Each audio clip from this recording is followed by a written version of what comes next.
Bienvenue pour le quintet de ce jeudi, les amis turfistes.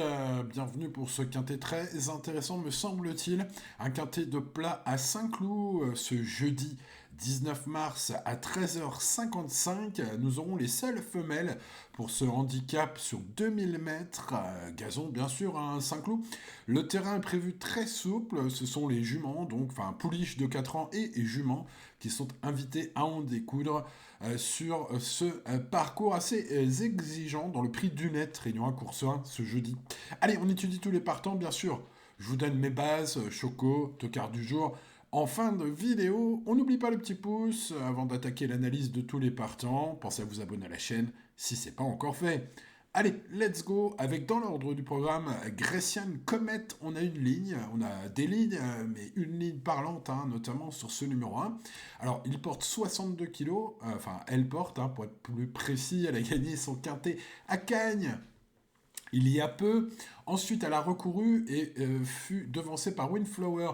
Windflower qui l'avait déjà devancée auparavant. Alors, si dans son entourage, on pense que tous les feux sont au vert, on se méfie quand même de la pénalisation au poids. Et pour ma part, la mission pour la victoire s'annonce compliquée, je pense, malgré sa qualité, sa grande qualité. Évidemment, je pense que pour la victoire, déjà on est barré par Windflower. Donc voilà, avec la pénalisation pour son retour en handicap, voilà, Windflower retrouve Grecian Comet avec un avantage aujourd'hui, me semble-t-il, de qualité. Bon, en tout cas pour les places, évidemment, ce rouget mérite du crédit. Allez, on passe au numéro 2, Windflower. Eh bien, écoutez, la ligne est toute faite, puisqu'elle a devancé donc deux fois Grecian Comet cet hiver, après 5 victoires de suite en 2025, dont une victoire de quintet. Elle vient de se montrer courageuse au niveau listed, justement devant la pouliche susnommée. Donc ce numéro 2, tout cela me fait penser que c'est très bien. Son entraîneur Patrice Coty estime qu'elle reste compétitive. Voilà, malgré 61,5 kg, je pense que cette pouliche de grande qualité peut défier le poids. Alors on va la garder très haute. Allez, passons au numéro 3, Divide and Rule, qui vient de triompher à 34 contre 1 dans un quintet sur PSF de Deauville. Pourtant, elle passait pour être pour être meilleure sur gazon. Bon, écoutez, le rallongement de distance, le retour sur gazon aujourd'hui, théoriquement, ce sont des atouts. Euh, c'est d'ailleurs ce que confie Jean-Pierre Gauvin dans la presse. Voilà, alors après, c'est vrai que ce jour-là, ça s'est bien passé. Elle n'a pas tiré dans le parcours, peut-être grâce au rythme sur sable. Est-ce qu'il y aura le même rythme sur le gazon de Saint-Cloud ce jeudi? C'est la question à 1000 $, les amis. En tout cas, voilà, là, elle est moyen, sur l'herbe aussi. Voilà, pénalisé au poids. Bon, alors s'il y avait eu troisième place la dernière fois et donc pas de pénalisation au poids, j'aurais été très chaud sur ce numéro 3. Là, elle se retrouve quand même sacrément haut sur l'échelle des valeurs et donc au poids dans ce quintet. Voilà, pour une place, ce 3. Allez, on passe au numéro 4, Maya Star, dont la qualité ne fait aucun doute, mais qui reprend la compétition ici. Comme beaucoup d'élèves de Jean-Philippe Dubois, on ne l'a pas vu cet hiver. Les élèves de Jean-Philippe qui ont couru dans les quintets d'ailleurs, ou dans d'autres épreuves cette saison, on a vu qu'ils avaient besoin de courir. Bon, écoutez, du coup, je tente l'impasse risquée malgré sa qualité. On passe au numéro 5, The Top Gatsby, qui a couru 24 courses dans sa carrière, donc c'est une jument expérimentée, et c'est surtout une jument très rare. Pourquoi? Parce qu'elle a couru 24 fois, elle s'est classée 23 fois dans les 5 premiers. Oui, oui, j'ai tout vérifié, j'ai bien compté. 24 courses, 23 fois dans les 5 premiers. Alors évidemment, il y a énormément de courses à condition, peu touffues, évidemment. Mais enfin, ce que je veux dire, c'est quand même, on est sur une fiabilité assez rare. La jument est au top de sa forme. J'aime beaucoup son ultime course, puisqu'à Pau, elle fut deuxième la dernière fois. Ce qui est toujours intéressant avant un handicap. Et surtout, deuxième derrière, Wally. Wally qui est quand même un sacré cheval. C'était à Pau la dernière fois. Bon, Maxime Bouillon est appelé à monter ce jeudi. La jument débute à ce niveau, mais vu sa ligne récente et puis sa fiabilité, bon, j'y crois. Je vais garder très haut ce numéro 5. Passons au numéro 6, Raoul, qui sera un regret. Et c'est une pouliche de 4 ans redoutable sur PSF. On n'a pas de référence sur le gazon. 2 échecs en 2 sorties sur cette surface.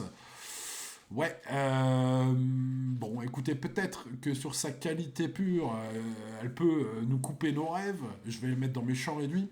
parce qu'il y a de la qualité, mais ça reste un outsider difficile à situer sur l'herbe aujourd'hui, un peu l'X de la course, hein, ce numéro 6.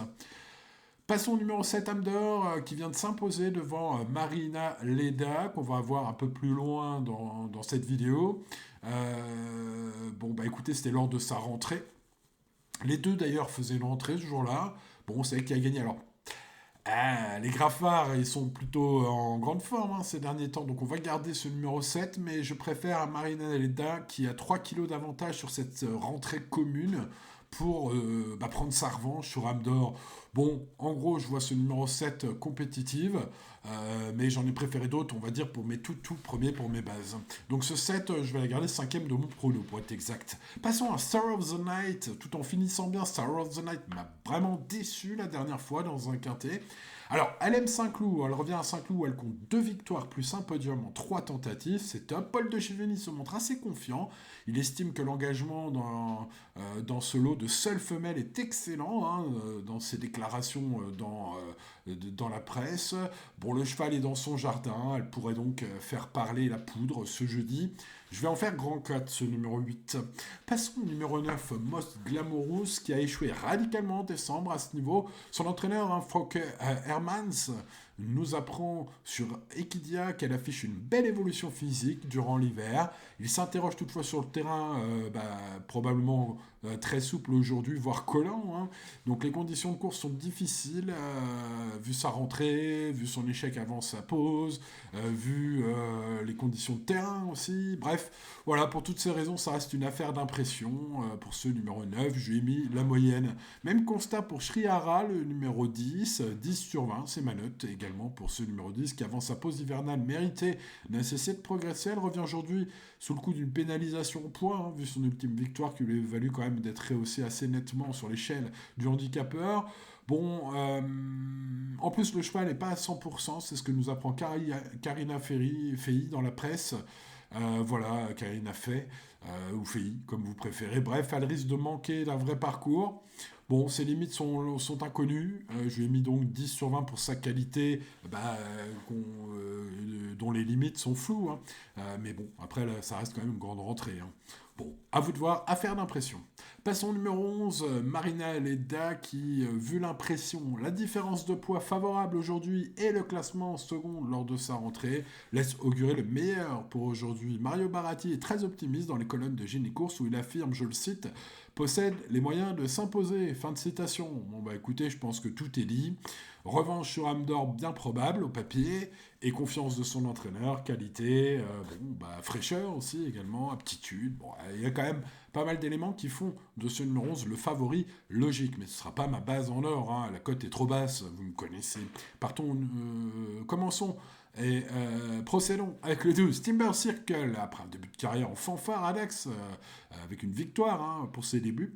Le cheval n'a pas donné satisfaction à ceux qui l'ont suivi depuis, avec des performances, des classements de moins en moins bons au fur et à mesure des courses depuis cette victoire en débutant. Bon, il a échoué 2 fois dans les quintets récemment. Le cheval me semble un peu tendre, hein. Voilà, cette pouliche manque encore de maturité, il me semble, pour affronter un tel lot. Je passe donc au numéro 13, Princesse Saphir, une histoire un peu particulière avec Princesse Saphir, dont je vous donnais, je la donnais dans mon pronostic l'avant-dernière fois en mode, j'ai aucune raison de vous la donner, sauf que mon chien, hein, vous le savez maintenant, s'appelle Saphir, et c'est une vraie princesse à la maison, donc j'ai faute de choix ce jour-là, j'ai dit tiens, je vais mettre Princesse Saphir, c'est rare, hein, ça arrive 2 fois par an que je mette un cheval sans trop de raison au papier, hein, vous me connaissez, on étudie vraiment, bon voilà, de temps en temps, écoutez, c'était rentré à presque 30 contre 1 ce jour-là, mais il n'y avait pas trop de raison, sauf son tempérament d'attaquante. Alors, si aujourd'hui on la laisse faire comme ce jour-là, ouais, vu le lot, aujourd'hui, ça pourrait quelque chose de pas impossible. En plus, sachez qu'Adélaïde, Boudka, rien à voir avec Sergueï, hein, son entraîneuse m'a semblé très confiante pour un rachat dans la presse. Bon, alors pour les amateurs de grosses cotes, dont je fais partie, pourquoi pas, hein, les amis. Passons au 14, rue de l'Odéon, qui est issu des petites catégories, comme les 3 chevaux qu'on va voir là en fin de tableau. Ce cheval a réalisé un début d'année 2026 sensationnel, mais a été pénalisé au poids et arrive dans une catégorie qui n'a rien à voir. Le niveau est relevé, c'est pour moi une toute petite chance, ce 14. Ce numéro 15, Foxel Lady, est une jument qui a gagné en maturité et en sérénité au fil de ses dernières sorties publiques en 2025, nonobstant son ultime qui était un peu raté. Bon, repos mérité depuis. Jean-Marie Béguigné pense qu'elle est suffisamment prête pour bien se comporter dès sa rentrée. Bon, pour son premier essai dans les quintés, je demande à voir. Il me semble qu'elle vient d'une trop faible catégorie pour avoir des ambitions d'entrée de jeu ce jeudi, c'est mon avis. On passe à Mountain Light, le numéro 16, qui avec seulement une 5e place en 6 quintés courus, a conclu cette liste des partants avec, je pense, au papier, une toute petite chance, une chance très limitée. FX, François-Xavier Belvisi avoue que les prétentions sont mesurées dans la presse.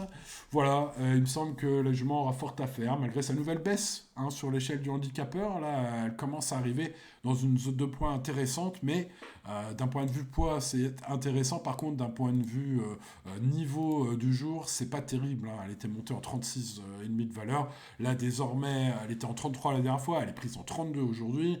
Donc ça baisse, ça finira par faire tilt, mais à ce niveau, il me semble que c'est encore un peu juste d'un point de vue qualité, c'est mon avis. Allez les amis, on n'oublie pas le petit pouce sur la vidéo, pensez à vous abonner à la chaîne, et let's go pour ma sélection, mes bases tout d'abord, et ma base quintée en or pour commencer. The Top Gatsby, le numéro 5, a acquis 23 places dans les 5 premiers en 24 sorties publiques et vient de se classer deuxième à Pau derrière un certain Wally. Avec Maxime Guillon aujourd'hui, elle débute à ce niveau. Vu sa ligne récente, vu son immense régularité, j'y crois à ce numéro 5. Allez, on va l'encourager, ce numéro 5, et espérons un bon parcours.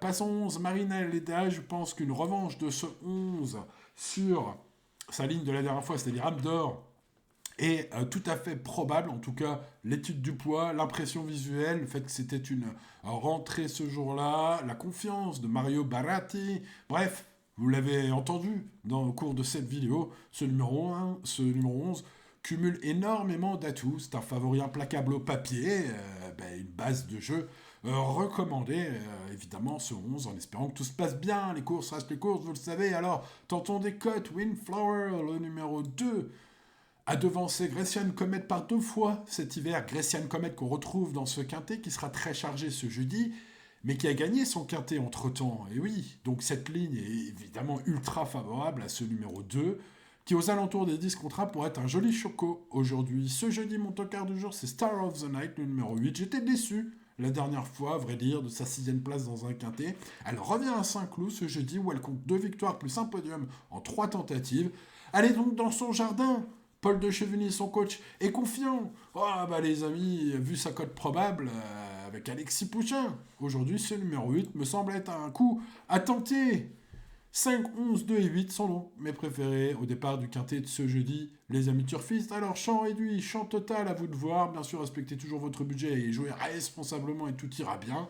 Mon prono complet pour ce jeudi est donc composé du 5, du 11, du 2 et du 8. Ils seront suivis du numéro 7, Amder, qui a battu Marina Leda la dernière fois, mais qui est plus chargé cette fois. Je l'ai mis donc en 5e place, le numéro 7. Devant le 1, Grecian Comet, qui a gagné son quintet cet hiver, mais qui a été devancé 2 fois par Windflower, le numéro 2. J'ai donc mis ce numéro 1, 6e. Ensuite, Divide and Rule, qui vient de gagner son quintet. La surprise générale sur PSF revient sur le gazon, la surface qu'elle préfère. Mais elle est plus chargée cette fois. Ce numéro 3, je l'ai donc classé 7e, devant Princesse Saphir, le numéro 13, qui parfois se fait un peu oublier devant. Et quand il l'oublie, elle peut finir 5e à énorme cote. Mon principal regret sera le 6, Raoul. Ce numéro 6 est redoutable sur PSF, a tout approuvé sur l'herbe. Bon, on verra ce que ça donne aujourd'hui avec Michael Barzalona. Ce numéro 6 sera dans mon champ réduit personnellement. L'indice de confiance pour un handicap de plat est assez intéressant. C'est mon avis, c'est ma sensation. 5 sur 10. Alors évidemment, c'est loin d'être un indice de confiance élevé, mais pour un handicap, ça nous apprend peut-être que c'est pas injouable. Bon, c'est en tout cas mon impression après avoir étudié ce quintet pendant une paire d'heures. Bon voilà les amis surfistes, n'oubliez pas le petit pouce, peut-être que ça nous portera chance pour ce jeudi. Pensez à vous abonner à la chaîne si c'est pas encore fait, et à demain pour de nouvelles aventures. C'était Simon. Ciao, ciao.